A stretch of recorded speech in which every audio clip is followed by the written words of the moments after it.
ఇచ్చినటువంటి ఆయుధాలన్నీ కూడా ఈ మ్యూజియంలో భద్రపరచడం జరిగింది. ఓకే అండి. ఇది రాణి గారు తిరిగేదా? ఇది రాణి గారి పల్లకి.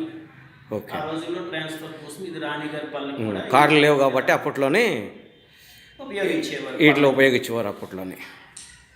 ఈ ఫోటో ఈ బొబ్బిలి సంస్థానానికి సంబంధించినటువంటి మొట్టమొదటి రాజావారి నుంచి ఇప్పుడున్నటువంటి రాజావారికి సంబంధించినటువంటి ఫ్యామిలీ ట్రీ మొత్తం వంశవృక్ష చరిత్ర. ఓకే అండి. ఈ ఫోటోలో వారి యొక్క మొత్తం వంశవృక్షం అనేది మనకి కనిపిస్తుంది. ఓకే అండి.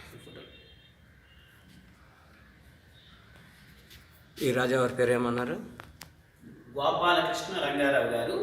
ఇప్పుడు ఉన్నటువంటి ఈ ముగ్గురు అన్నదమ్ముల తాలూకా నాన్నగారు. Okay okay. గోపాలకృష్ణ రంగారావు గారు ఓకే పేరు. అంటే అప్పుడు యుద్ధం చేసిన రాజావారి పేరే వీళ్ళ నాన్నగారికి పెట్టడం జరిగింది. ఓకే. బొబ్బిలి యుద్ధము 1757 జనవరి 24న బొబ్బిలి యుద్ధం జరిగింది. ఆ యుద్ధంలో విజయనగరం మొత్తం సైన్యం 11,000, మన బొబ్బిలి సైన్యం 250 మంది.